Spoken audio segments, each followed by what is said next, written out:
It's the weekend. It's Mailbag. I am joined by Dave at the minute, but I'm hoping a few more might join in as we go along. Dave, we'll kick off with this question then. From Rocket EFC. His real name's, let me find, where is he? Tony. Kick off with this one from Tony. Right. Leg always does this like preparation to the T for this show. But do you know what? I just had the wrong screen on my other screen. I had the wrong tab. Yeah. Good start to Mailbag. So Tony's picking up on the Blue Monday where we spoke about players we release. Did one with Rob last night on the kick-up out, which will be out Saturday morning. And we picked the 3 players we'd like to release. But anyway, he picked up on the Blue Monday thing when I said I think Virginia should maybe go because he's 25, sort of start his own career at another club because he's probably not going to get ahead of Pickford in the next few seasons. So Harry has said, following the discussion about Pickford, probably the number 1 for the next 3 years, what are your views on Harry Tyra being his long-term replacement, and could he be the reserve goalkeeper for next season? I think yes. That's where I am with it. What about yourself, Dave? Well, to start with this this debate, I mean, Jordan Pickford's only 31 years old. In fact, hang on, he's only just turned 31 last week, didn't he? 31, yeah. He's still got incredibly. I would suggest there to the question, he's got longer than 3 years at Everton. Yeah. I mean, I know goalkeepers retired a little bit earlier these days, probably because of the financial situations that they're in is a hell of a lot better than when they lasted until they're about 40 odd, which is still a normal way of doing things. I know we've got one that's still 40, haven't we? In Begovic, is he 40? He's about 60. Yeah, he's about that, isn't he? Yeah, he's got to be. And Carlo Nash, all of that sort of thing. Carlo Nash just used to turn up and have a laugh, didn't he? I think so. Yeah. So I think going to a serious note on that question, from what I've read and the very little that I've seen of Harry Tyra, he certainly does look like he's the real deal. He's played a hell of a lot of games for such a young aged goalkeeper. I didn't realise he was 23, so Virginia's only 25, so he's not actually that far behind him. I thought he was younger than that, but the thing that's impressed me there, if you look at his playing history there, he's worked up through the leagues. He's gone from non-league up to League One now with Blackpool. Yeah, you're applying your trade in places where you're gonna have a lot of people shooting at you. In the simple matter of things, it's not like you've gone on loan to a fellow Premier League club, or you've gone to a side that is going to be just getting really comfortable in the way in which they're producing their careers at these teams. He's stuck his chest out and gone where he wants to go. He's playing a lot of games there as well. I think he hasn't played 40 games a season in 3 years. He's been out on loan. Keith just joined. We're just talking some red hot soccer chat on Everton goalkeepers, Keith. With Harry Tyra, he's... Yeah, oh yeah. You can go and get a cuppa there, Keith. It's not your section. I've wandered in on Harry Tyra chat. I don't know how this is my life right now. There we go. What better things to do on a Friday night? But yeah, so he's 6'4", and as you say, Dave, going into like non-league and lower league as a young goalkeeper could be quite brutal with the players you're coming up against. They're going to fancy the chances against the young keeper, aren't they? Like these hairy arse lower league strikers. Yeah, exactly. That's the thing. It's not like he's going to be have a referee who's sort of looking at him all the time and wondering if somebody's come in and barged them in the ribs or knocked them off the ball or whatnot. That's not the way it works in lower leagues. Certainly when you go into non-league as well. No VAR, none of that sort of thing. He's applying his trade in the right places if you're going to go and grow. And we mentioned their age there. 23, I didn't know he was that old, in inverted commas, in terms of his age, but that's nothing for a goalkeeper, like we said. I'd like to think that it makes things a hell of a lot more easier if he is going to be the next goalkeeper that comes in after Pickford retires, or heaven forbid that he goes elsewhere. Yeah. Which I still think will happen. By the way, with Pickford, I think he will go elsewhere at some point. Potentially. I just think it's something that a player would do if they haven't won anything. I think that gets to a point with a goalkeeper. Like I say, a few years later than a player who wants to go, an outfield player wants to go and win when they can, in and around that age. I think Pickford will arrive at that. You don't know what Everton are going to be like, but I would imagine he arrives at that in the next couple of years himself. So, yeah, I mean, if he keeps doing what he does, you keep his head down, keep going, keep playing. He's getting games under his belt. He's getting appearances that people can go and watch, and hopefully we've got a scouting team and a team that looks at him and thinks, you know what, you're saving a hell of a lot of money here by thinking you need to buy a replacement for Jordan Pickford, who's going to be a silly amount of money. Yet you've got one right there waiting to come in. And I think that links to what we were speaking about with Virginia as well. Like he's going to be probably going to go. I'd be surprised if he didn't. In fact, there's something wrong there's something wrong with him if he doesn't want to go as a professional player, because it just proves everything. If he's happy to stay at Everton, because he's never going to get a game apart from half-assed. Well, say half-assed. The way in which David Moyes has treated League Cups in the past, he probably will get a game. But yeah, I mean, I think that he should be looking elsewhere right now, Virginia, and there's indications that he is. You've got someone there who's waiting in the wings, who's desperate to get his chance, desperate to get under 21 games, desperate to get the feel of it around Bramley Moore as well. So, yeah, I think could well be the long-term replacement. Of course, we've not seen him in a really but when the pressure cooker's there. Do you know what I mean? I think he's one of Chesterfield's players of the season. I think the season they got promoted, if I'm not mistaken. And then we've also got in some more red hot goalkeeper chat. We've also got a young kid called Billy Crellin. Doesn't sound like a real name. He sounds like some Victorian scamp or something, but he's the next one below. So I think we've got, like we used to have left backs in the past. Anyway, yeah, I think we're all agreed that I think Harry Tyler probably should come in as the number 2. Cheers, Tony. He gets the doors open for him. Yeah, I think so. Right, Keith, we'll bring you in now. Right, one from Chris. Let's go for this one. Seamus Coleman's mustard. Des Walker's crisps, Darren Ambrosia custard. What other footballers have their own food brands? Oh, God. You've given us a question that should be on countdown or something. They are good. I know this is a conundrum, isn't it? Yeah, it really is. I feel like I'm on lingo or something. That Pepsi Guardiola. Oh, is this what we're doing? We're making just make it up, yeah. Just changing names slightly. Yeah, right. Okay, there are ones like there's Tony Curry and Martin Pringle. Oh yeah, remember Martin Pringle? Didn't he play for? I'm thinking Charlton. Yeah. They're two proper ones off the top of it. Yeah, I think that was Pepsi Guardiola, and I thought Nigel Rio Coca-Cola as well. Nigel Rio Coca-Cola. Yeah, I like that one. You could have that lad that played up front for Atletico the other year as well, couldn't you? And just call him Diet Coke. Who's this? Coke, was it Coke or Cocaine or Cocaine, I think, wasn't it? Don't do when you mention Coke, I thought you were talking about Mutu. Oh, Dave, good lord! No, hang on, there's nothing wrong with that. There's nothing wrong with that. There's nothing wrong with that. No, but people need to Google it. I think many people would need to Google what I mean. It's fine. Keith's signal went down, mate. It went dreadful. I turned into a robot fella. Les, it's when you put your head in your hand there. I thought that was an absolute start again type of comment I made there. The one thing I remember about Mutu is when Chelsea came to Goodison and they sung Chimney Through. You've got Wayne Rooney, but we've got Mutu. I mean, there's not even a comparison, is there? It's just a Pokemon thing with him. You're the best West Ham fans giving it that one on Saturday just as well with the Chimchimery.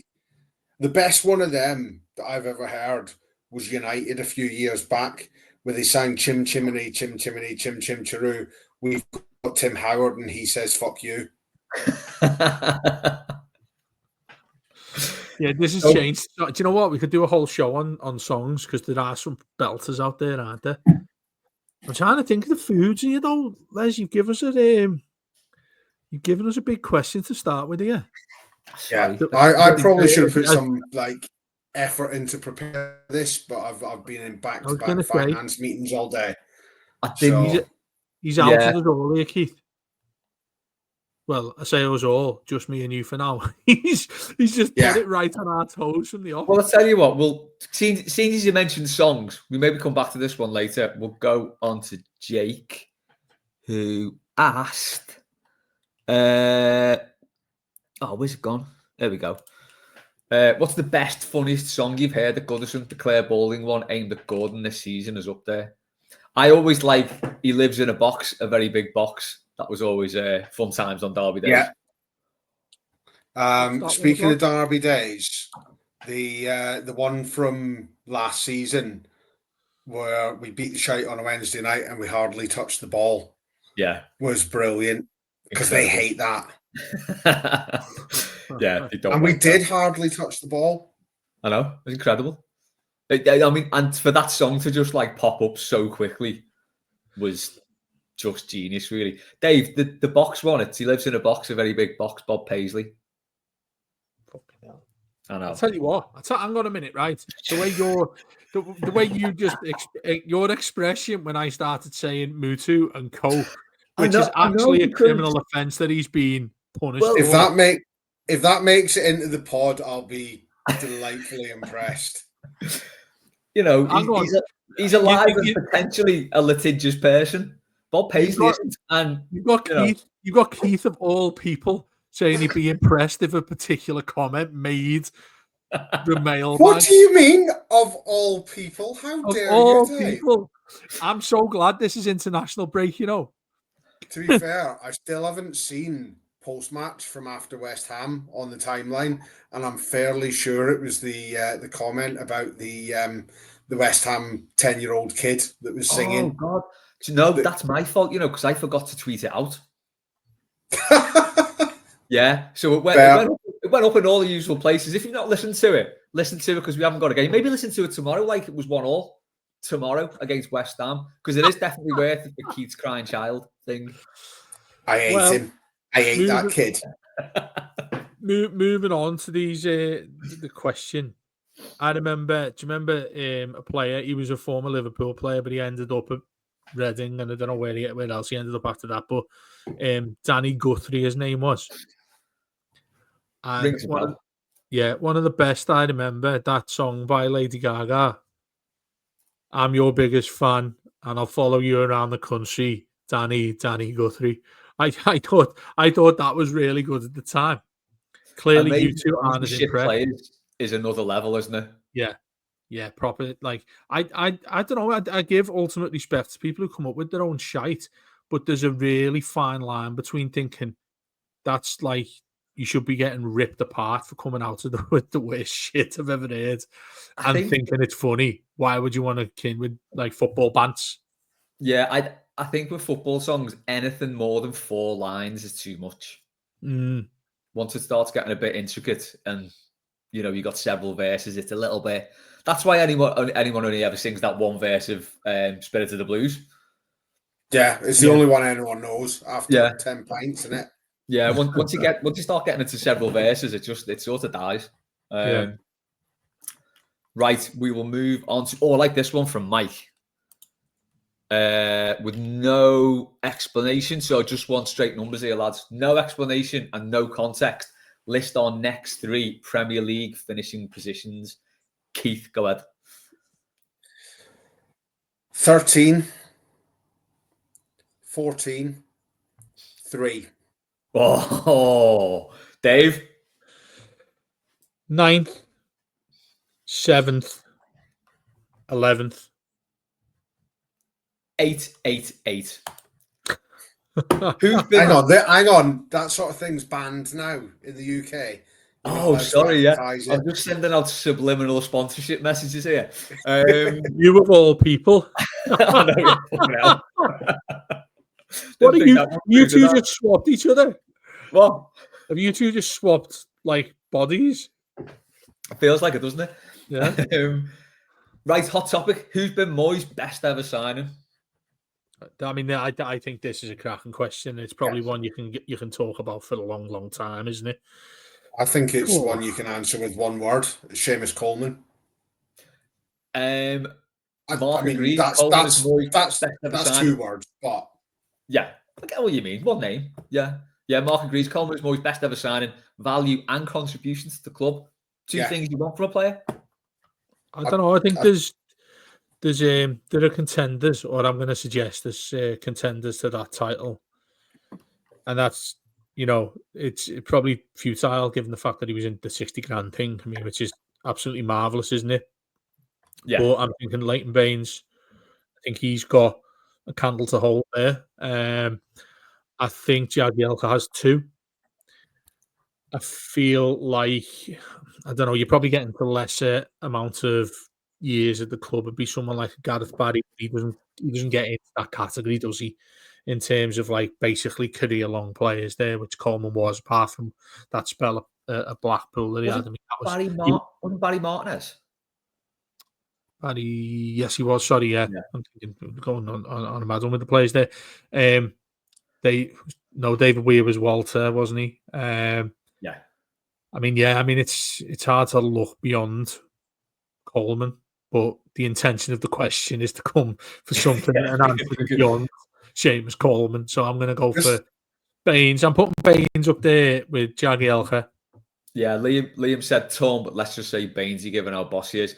Stephen said difficult to say, but probably Cahill with Arteta close second. Yeah. I'm gonna throw Cahill in there. I think just because of how vital he was to the way that team set up and the success of that team. And like again, he was only 1.5 million, wasn't he? He was like just to throw a complete spanner in the works here.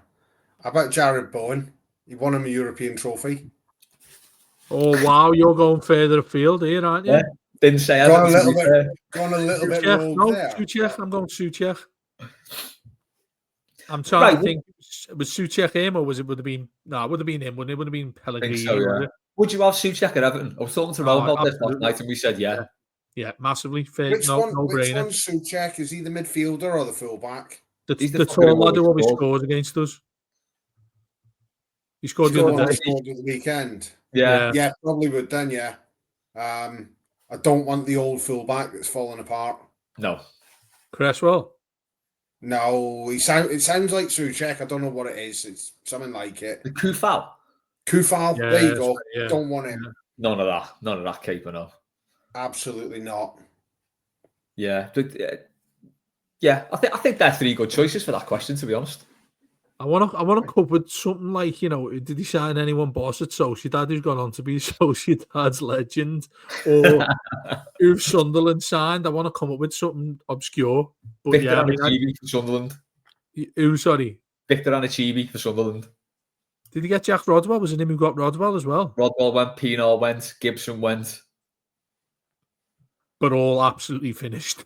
Yeah. Oh, God, just back to the songs question. We're up all night for Coleman. We're up Shane all night Duffy. for Shane Duffy. What a song. Pienaar's up all night for Shane Duffy was a good one. What was Duffy's? We're up all night for Shane Duffy.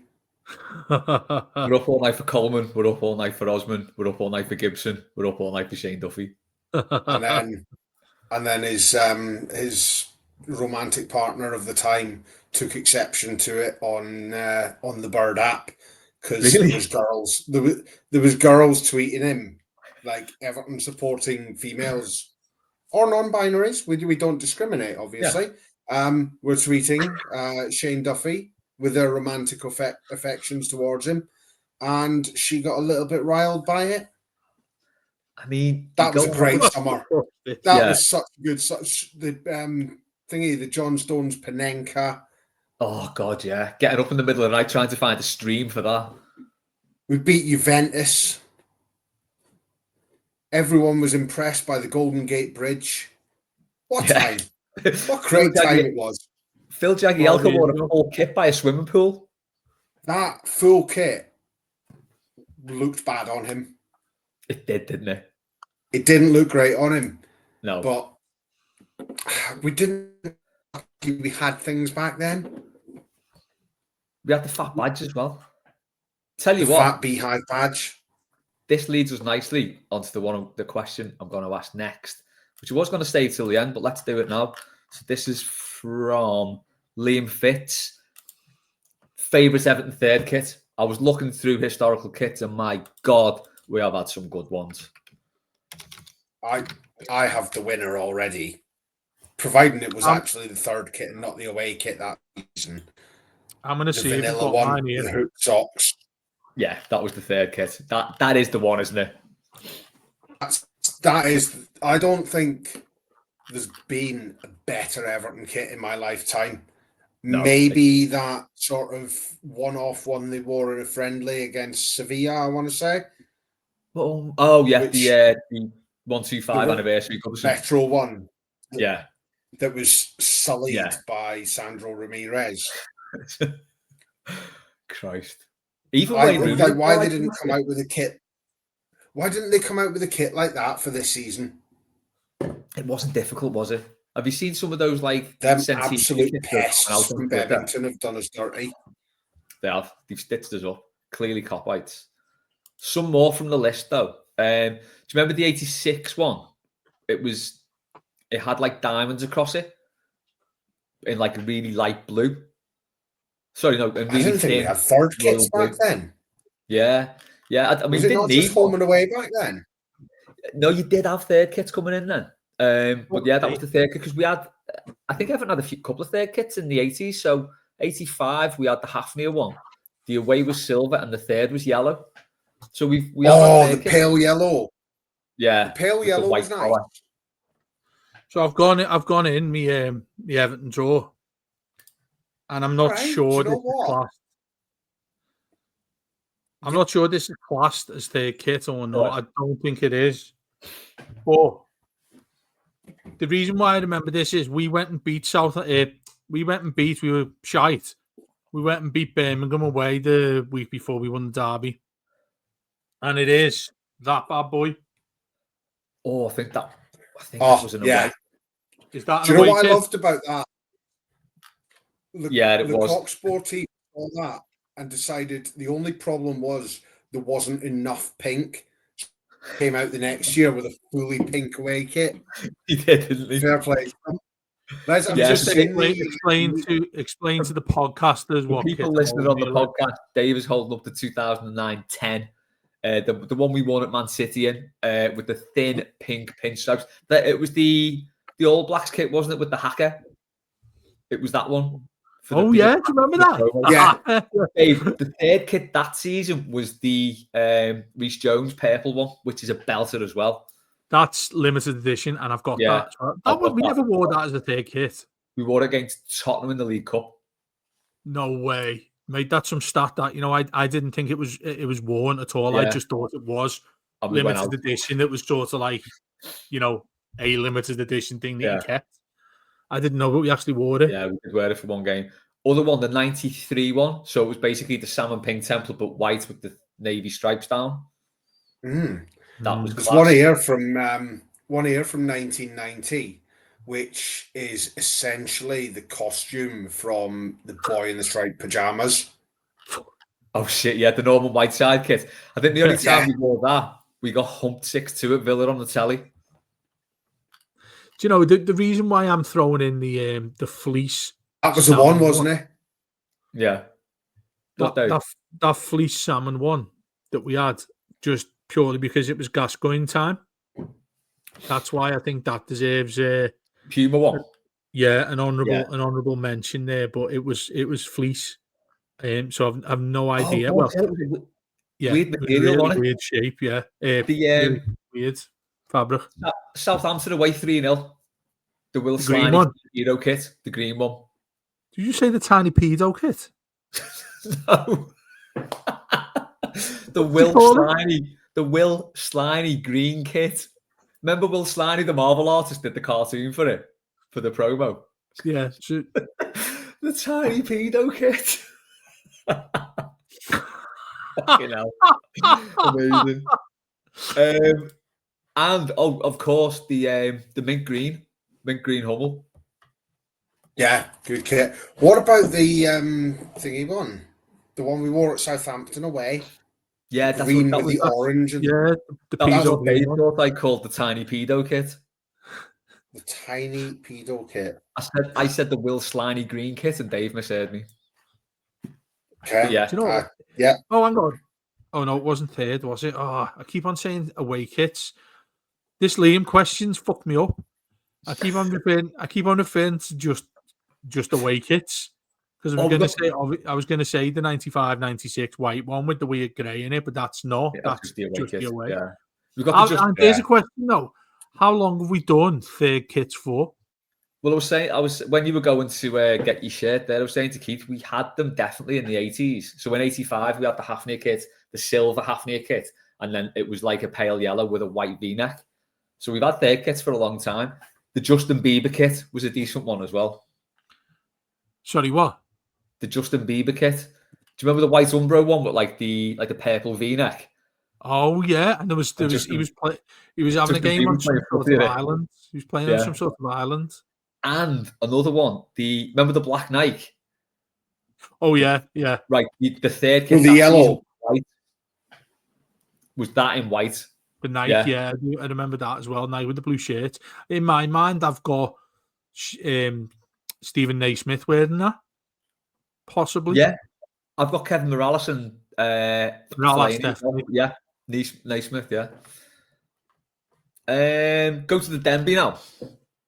Not real, but I wish we were. I know.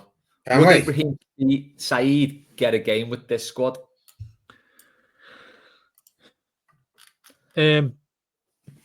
Speaking of Moses' best signings, I think that Ibrahim, yeah. I mean, I don't know. This is a championship manager reference, isn't it?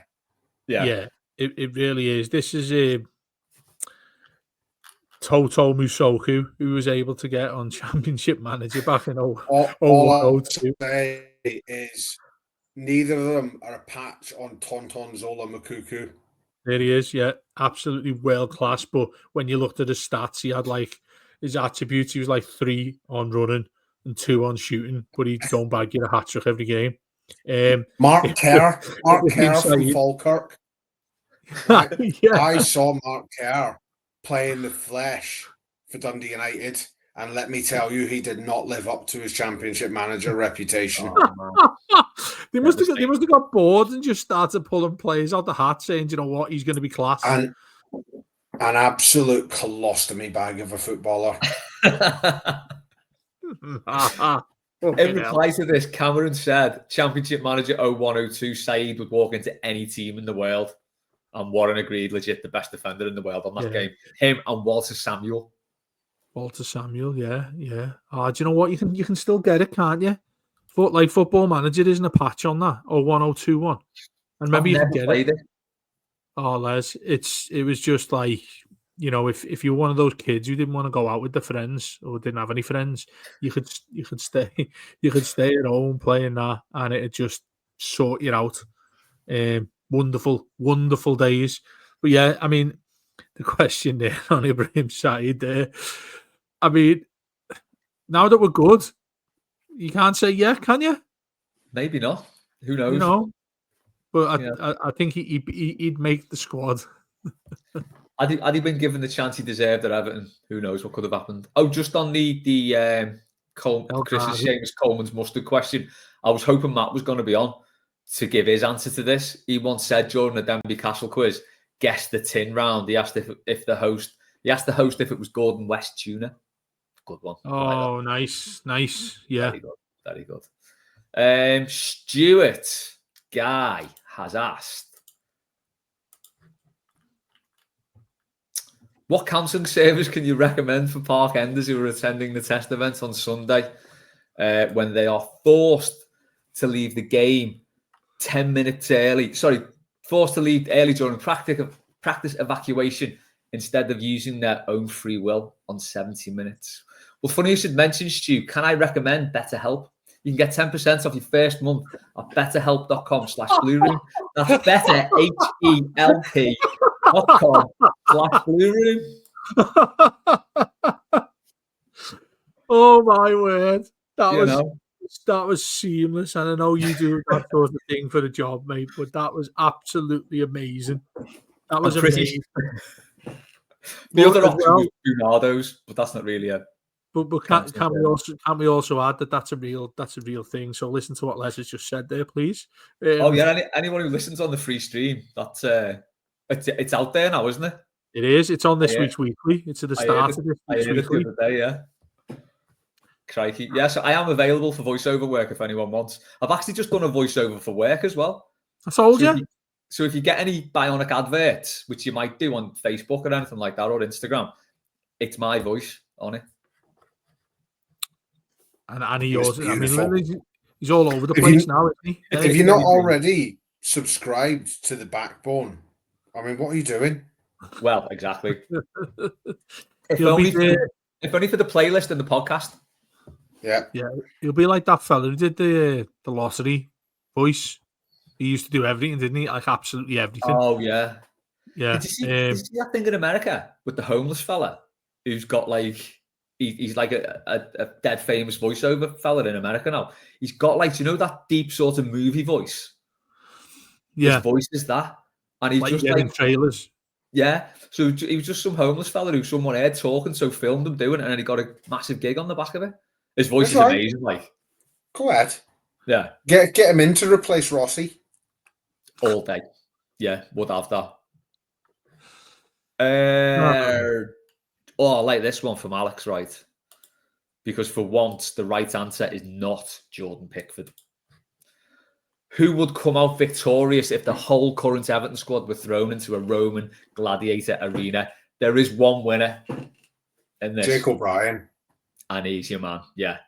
No one's getting past Jake the Snake O'Brien. The man is simply gargantuan. Potentially more gargantuan than the gargantuan institution he plays for. He is. He's a behemoth. Yes. I'd like to see him and Branthwaite having a 12 rounder. I would like to see that because you've got two heavyweights there. Yeah. And I tell you what, the way he's going, O'Brien, you're looking at it and thinking, do you know what? Could be which of the better two players as well, not who's the hardest out the pair of them. Do you know what I mean? Bit of soccer chat again. I spoke with Rob about on the kick-up about this. Is there a place now? What's his place next season in the squad? Does he come in for Tarkowski? Branthwaite stays, all being well. Is that the pairing next season?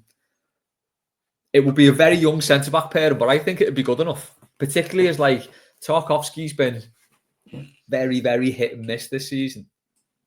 But it's what you're sacrificing at right back, I think, because he's been that good. And look, we all know he's going to be a centre back at some stage there. But I just think while he's there, while you've still got Tarkowski, unless he completely falls apart, Tarkowski, which he has shown, he has shown indications of that at times this season and last season. Then yeah, I mean it's inevitable before he ends up as our probably number one centre back if. And hesitant to say when Branthwaite leaves. So do you reckon he just buys the club a bit more time looking at a right back potentially? I think that's a good way of looking at it. I do. But yeah, he's a starter in whichever spot. I mean, he could play any part of that back four, couldn't he? Let's face it. He's better than Mikalenko. He's very right-footed, though. He's very, very right-footed. Well, did we not see that when Young's been over that side as well? Look, when you've got a talent he has there, which he clearly has, I don't think it'd be an issue for him being a right-footed left-back either as well. So, I mean, I think his versatility tends to, in football, at times become a bit of something that's a bit of a, albatross on your neck kind of thing, because you look that good in one particular position, but that's not the one that you were bought, nor do you intend to be that position when you signed at a club there. So, I want to see him as a world-class centre-back, which I think that's what he'll end up becoming that. My ideal for next season is him and Branthwaite are the two centre-halves. Like the wandering Matthew once tweeted a picture of when we signed him, the two statues at the entry to the harbour of Gondor where it's just two massive bastards. That should be our centre-half pairing. With the hands up. Yeah. Speaking of which, a wild Flusk has appeared. Hello. The wandering bastard, as he styles himself. So as I'm known over. Oh, look at this. He's outside the Denbigh. We've just asked the Denbigh's question. We're on to Alex's question. Who would come out victorious if the whole current Everton squad were thrown into a Roman gladiator arena? It's unanimous, really. I'd say you would come last. Tarkovsky. He'd just be blowing kisses to the crowd and looking at his own reflection in his sword and throwing, casting flowers, and someone would run up behind him and just stab him up the ass. That's a good shout, actually. Yeah. Yeah. He'd become like Juan Phoenix in the film. Do you know where he's running around waving everyone because he's Caesar and he gets absolutely destroyed by Maximus? I think that'd quite to him. But I added to this question, which one of them would win the BBC version that's on right now, the old-fashioned Gladiators? And I think that alters the physicality of who that player is going to be. So then and die. And die. Do you know why? He'd get maximum points. He'd get maximum points on Gauntlet because he wouldn't be able to stop him. Yeah, dropping the shoulder. I reckon he'd be wrapping up the travelator and all. Yeah. Have you been watching the latest one? No. It's got Mark Clattenburg on, so I'm out on principle. Mark Clattenburg and his Champions League tattoos. Fucking hell. Should we do Maggie's Roundup? Let's do Maggie's Roundup. Hang on. We might have a special guest. Okay. Oh, this could be good timing. She's coming over very slowly. Everyone, the Queen of the Denbigh Castle, Fiona herself. Hello, everybody. Yes, Fiona, you're right. Hello. They've already done your question. I wasn't here for it. Hello. You just missed the great Alan Stubbs. Oh, was he good? Was he? Yeah. He was, wasn't he? He was good. Yeah, he was really good. He was really good. Good afternoon there, then, yeah. It was very good. Yeah. Matt asked him an excellent question. What did you I asked him about Sunshine on Leith, obviously, because it's the greatest football song ever. Yeah. What's the next one coming up until we get Elton going at the new place, we'll obviously overtake it. It's got to be done. Right, Maggie's Roundup then. Who stole the Bullens skeleton and what curse does it possess? Matt, have you got any thoughts on this? Well, since it's gone, we're unbeaten. True. It's not a bad shout, that. To me, maybe David Moyes has taken it and buried it. And since it's gone, the Reds have been knocked out of 2 separate cup competitions. 3. Oh my God. So someone tell me what it is. Do you reckon that's been there since buried at Anfield, hasn't he? What is it? The dead bird in the upper Bullens in the window. Oh, really? Yeah. It's been there for years. It's fit. Even David Squires put it in a cartoon. That was incredible, wasn't it? Maybe Moyes has shifted it, buried it over the park, and that's why they got knocked out by PSG and got beat by Newcastle. Maybe this is solved it. Maybe it's been there since 1970 when things flipped, and now they're going to flip back the other way. Oh yes, that would be incredible. What more dead animals can we launch into the confines of the tin mine? Like a Roman siege. Get the trebuchet. Dead cows over the walls. Next part of Maggie's question is: so to replace the Bullens skeleton, you can brick up one former Everton player of your choice in the walls of the hydraulic tower at BMD. Who is it, and why do they deserve this fate? I've got an answer that needs no explanation, but Keith, I'll come to you first. It's Nick Barmby, isn't it? It's Nick Barmby. It's Nick Barmby. It's Nick. Dave? I wouldn't have Nick Just because Nick Barmby's your mate. You know what? I'd brick him nice lad, Nick. We go way back, me and Nick. You do go way back. Sorry, Keith, who was that? I'd brick him up upside down. Oh, God, yeah. Like the fella in a nutty putty cave. Give it that kind of vibe. Yeah. Dave, sorry, what were we going to say? I don't know which other. I'm trying to think of a different one to him. To be honest with you, one for the older fellas. No, I've got one there. Gordon. Oh yeah, Gordon. Little twat. I'd have Gordon.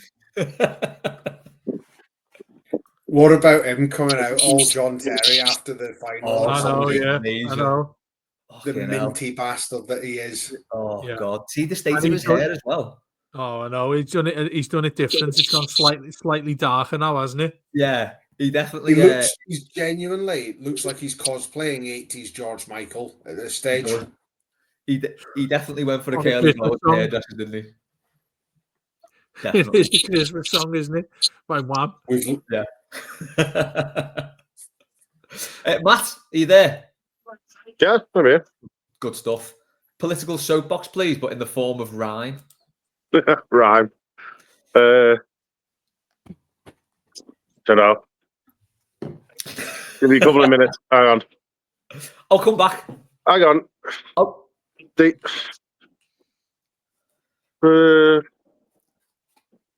came for farmers and they came for pubs, and now they came for the sick. But they won't come for the corporations because Starmer is a dick. Yes.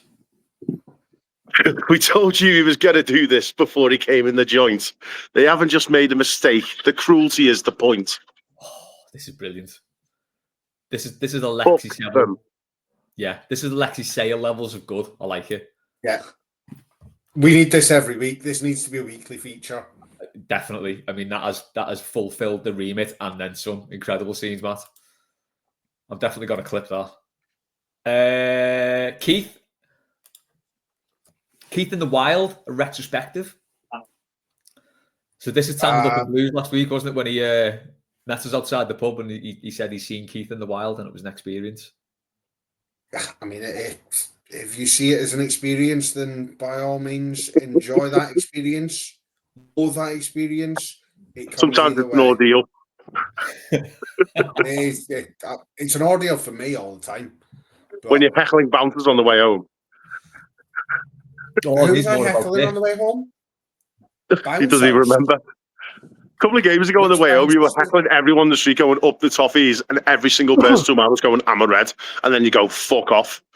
Including when there were bouncers outside Pop World. Oh, they fucking deserve it. Yes.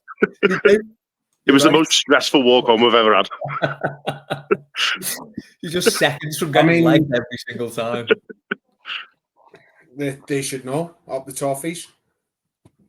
You're right. I'm going back in, lads. Love you. Cheers, Matt. The wandering bastard has wandered off. I mean, if you look, I'm no longer the sideshow clown. I am now in the wild in honor of Tangled Blues. So there you go. Dave froze on a great face there. Oh, he has frozen as well. Oh no, he hasn't. He's just very still. Every so often, we just have to poke Dave with a stick and make sure he hasn't died on us. I'm one of those people who I can fall asleep with my eyes open. Not that I would on this show, of course, but I'm just sat there like that. Oh God, yeah, I do open my eyes sometimes when I'm asleep. Dave, that's scary. You do look like you're frozen. He hasn't. He's unnaturally still. That is weird. That is so weird. So yeah, if you're listening on Patreon, apologies for that, but go and watch it on YouTube. It's worth it. Next one from Maggie. You get to choose one weird habit you do and make it a worldwide law. What is it? Why do you do it? And why should everyone do it? I couldn't think of anything for this. I don't think I mean, I probably do, and like other people would be able to tell me straight off that I do, but I can't think of any weird habits I've got. I rub my own legs. Vic Reeves style when you see an attractive lady. No, it's like I'm sitting here. Well, truth be told, just a pair of bills, just these shorts that I've got on here, right? And do you ever just sit there in a pair of shorts and just like rub your legs? Looks like I'm doing something completely different, but yeah, that's what I'm doing here right now. I like. At least you're moving. It's what? Do I need to put my leg in the air? Oh God. I mean, the only like habit I can think of that comes immediately to mind is more of a superstition, and it's like if I'm watching us on a stream for an away game or whatever, I cannot have any open apps on my phone other than the internet one. Otherwise, we lose. Okay. So, to be fair, I actually do it at the match as well. Like as soon as I get into Goodison, I'll open my phone and close every single app. it's I worth don't know doing what that's all about. Goodison Dogs just are arrange your mental, so battery. that's her home. Is that your mum home? Is it, Max? You happy? Go get her. What's going on here? Come on. Max has just turned up. It's Max. Oh, there he is. Oh There my he is, God. the big fella. Yeah. There he goes. I've just got home and the dog's determined to tell me. I was going to say the Magpies thing as well. I'm a bit obsessed with that. Shame. It does my head in. I do salute a magpie.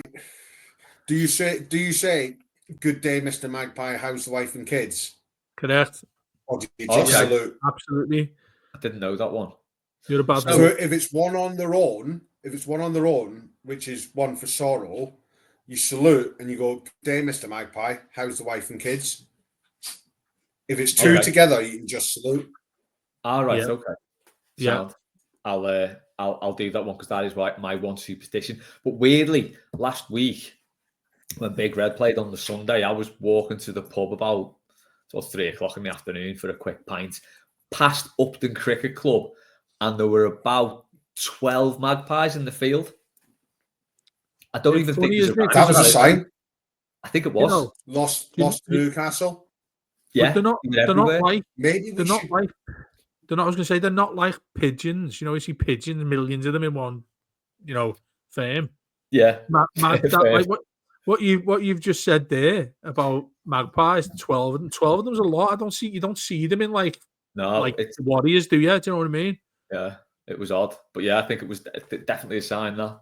That's all from Maggie's roundup. Stephen's question now. He's asked, oh God, if you could organise the most boring dinner party in the world, who would you invite? His are, it's a great shout. This Richard Osman, Dan Walker, and Eddie Howe would be some of his picks. He's missed out. He's missed out the biggest prick of the lot. Jake Humphrey. Yeah. Well, yeah. Throw Stephen Bartlett in there as well. I'd throw Clarkson in just because of what he says, that you don't need any education to make yourself a millionaire because he's the only person that ever has done. J.K. Rowling should spend this whole time lashing slurs at people. Yeah, for no reason. Just go and enjoy your money, love. There's no need for it, is there? Mad. One bitter old hag, her. Yeah. Stephen Bartlett. Defo, yeah. I have no idea who he is other than those weird adverts that popped up on Twitter where he said something and the Bank of England was up in arms. Yeah, I keep on seeing that. That's just gone viral, hasn't it? It was him, and before him it was Helen Skelton, and it was Helen Skelton. Why are the Bank of England waging war on potential The One Show hosts? Crazy. It's an odd tactic. What against them? Blame Starmer. There you go. Speaking of the Bank of England, see, we've got the former and world-renowned toffee, Mark Carney, is now the Prime Minister of Canada for some reason. That's what that came from nowhere, that, didn't it? It's like, it's that Mark It's Carney. a thing that David... This is what David Moyes has done. It is. It's the Moyes effect. We had to get rid of this. We had to get rid of the bird skeleton. It's a thing, that, isn't it? That's definitely the thing. Yeah. Oh, I missed one off Maggie because I didn't put it in the thing on StreamYard. Maggie's Roundup, Part 2. Cheers, man. What cartoon character did you most want to be when you grew up? Hey Arnold. Canyon. Oh, both good shouts. Hey Arnold. Hey Arnold had the best room ever. He had his room was on the roof. You could just hop out. He's got his own little sits off at the top there when he's trying to be a bit moody. He's got a remote control where the bed falls over into a couch. He's got a Boss telly. He's got all his books. It's just amazing. And that is going to be the picture of this show. I've decided it's going to be Hey Arnold's room. I'll put Hey Arnold on there. Hey Arnold. What a show Hey Arnold was. It was a cartoon, that. Yeah. On the flip side to that, D'Artagnan used to cut about medieval France, robbing apples and kicking fuck out the Cardinal's men. What a life. He did at the start, didn't he? Robbed an apple He with his did. foil. Yeah. Sliced the apple up with his gauntlet. What a theme tune as well. What cartoon character would you least like to be, and why is it Scrappy Doo? Oh, that's it. Yeah. I hate that little prick. Yeah, he's a little shit, isn't he? I think Yeah, my cartoon character was possibly Sport Billy. If anyone remembers him. One for the Al fellas here. So I think he was a mascot of the '82 World Cup in Spain. But basically, he was this lad who had a sport bag with him. But it was like Mary Poppins' bag. He'd just pull anything out dead small. So he'd pull like a toy car out of his bag. It'd go massive and he'd drive off. Stuff like that. You can see Sport Billy and his like old-fashioned kit bag there. Yeah. I'm going to like throw a Dora Johnny the Bravo in. Explorer for the '80s generation. Pretty much, yeah. I'm throwing Johnny Bravo in. I could see you with Johnny Bravo, Dave. Oh, mate, the tiniest little legs, but an absolute chest there. That's exactly like me. End of season, Blue Room shindig. Come dressed as Johnny Bravo. Just do that. Hey, pretty lady. It was mad. Do you know what? With that, it was crazy that it was allowed on Cartoon Network. Because he goes around like, hey, sexy mama to women and on it and all that. Yeah. All of it. Just mad. That's probably why, like, the incel generation has risen so high in America now, isn't it? Got to be. They all grew up watching Johnny Bravo. Yeah. I think so. 3 more questions left. Mad one from Chris. This. Mad ways to eat cereal. Work with a girl that adds sugar to the bowl. Frosties, more sugar. Milk, then more sugar. Admittedly, she only does that when she's stoned. That's very niche. It is, yeah. And could you remember all that when you were off your kite? Well, that's the thing, isn't it? You lose your train of thought halfway through and have to start I'd again. struggle with that. Yeah. And just start eating the cereal out the box. Yeah, just forget the milk, just straight out the box. Yeah, I don't know whether this is conventional or not, because I think a lot of people probably do the same, but I can't stand anything that's crunchy about cereal. So I would have, say Frosties, who he's mentioned there. Point of cereal? Nah, I put big bowl of Frosties, right? And I put them in the fridge with milk in and just leave them there for a couple of hours. I put them in like a couple of days before. I could stock them up because I just love them. I just love them. This is freezing and soft. This is a cry for help. This is up there with your blended cooked breakfast. Oh, yeah, God, remember that. The blended, blended cooked breakfast is the one. It's like I've started doing it myself because I'm on a diet. You know when Rocky breaks the eggs and just puts eggs in a glass and just drinks them off. Oh, it's horrible that.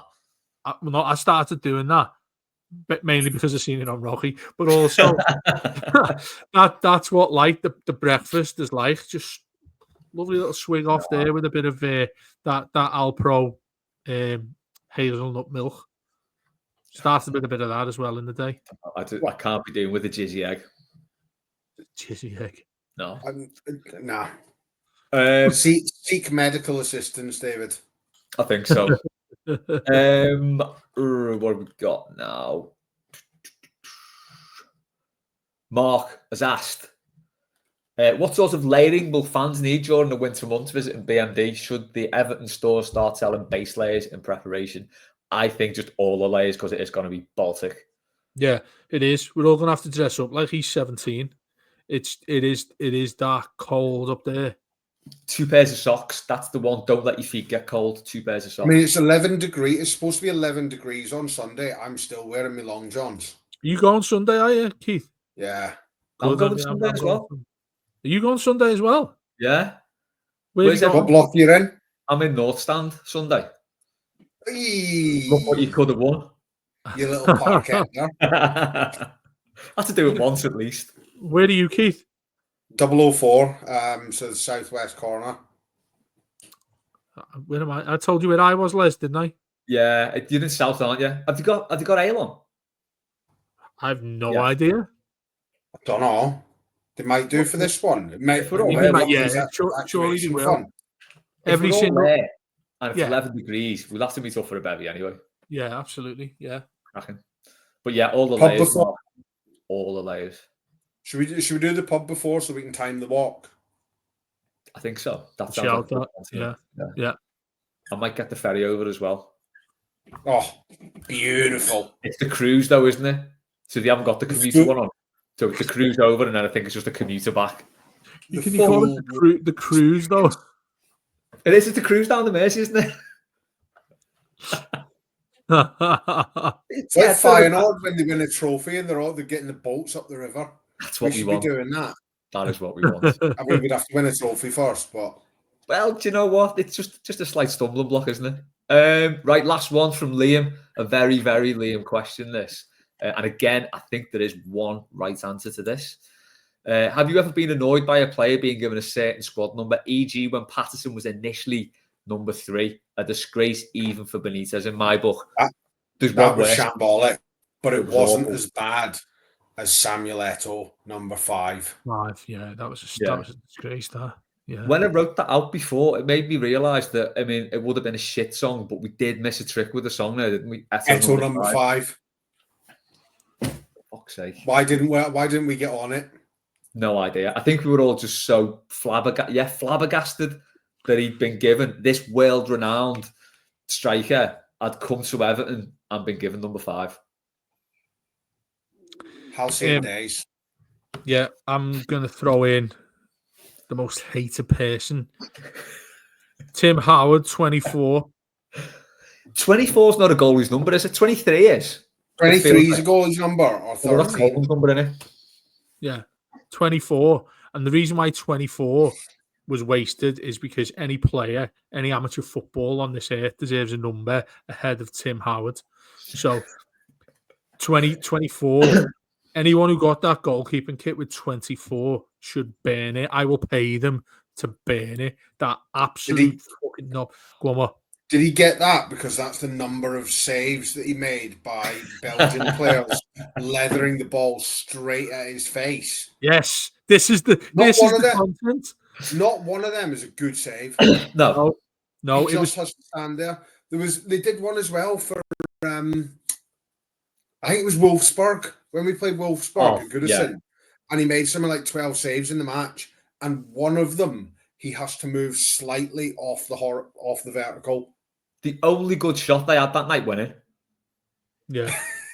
Also, I don't know if you've seen me recent debate in on Tim Howard, because he put out, there was some tweet put out by some, I don't know, some American outlet putting out that is the Everton legend. Look, I'm more of an Everton legend. Keith and Les are more of an Everton legend than Tim Howard is. This bleach is more of a legend at Everton. Which I fear you're going to drink if this conversation goes any further, Dave. I don't even know why it's there. It's likely I've prepared for this, haven't I? It's one of your adverts, Les. But no, Tim Howard is nowhere near a legend. No. It's the one, though, isn't it? The one save that everyone always properly lauds about him is Southampton. And they ignore the fact that because of his positioning, correct, he nearly got lobbed from within his own fucking 6-yard box. Yeah. How do you even do that? Incredible. Yeah. And the other thing, if he's in his right position, he just catches that. He had just problems. Stand there, literally stand there. He had serious problems with small players, because that's the reason why we didn't get to the League Cup final when he had Sean Wright-Phillips beat him in the air to make it 2-1 to Chelsea in the first leg of that semi-final. The less said about Denbigh and Kevin Doyle, the better. I was going to say the star jump against Wolves are probably my favourite. The star jump nonce is one of the best nicknames ever. That's one of the best things that's ever been made, is the star jump nonce. It was an incredible goal. I remember somebody used there was like a filter going around years back, and it was like you could auto generate lyrics to songs, and someone put Tim Howard's "A Star Jump Nonce" to the tune of "Twinkle Twinkle Little Star," and it was perfect. So if that Someone was please you, find that. if that was you have my heart forever. Someone Yeah. please send it to me. Whichever method you want to use, please send that to me because I'll I sleep. hope it's still in existence because it was perfect. Well, the thing that topped it all off there. I mean, obviously, I know our American listeners and indeed colleague. I've never really spoke to Rob at length about Tim Howard. I think maybe he doesn't talk about it because he does actually like him. But he looks like the nicest man you could ever meet. Lovely man. I'm sure he's a lovely man. chap.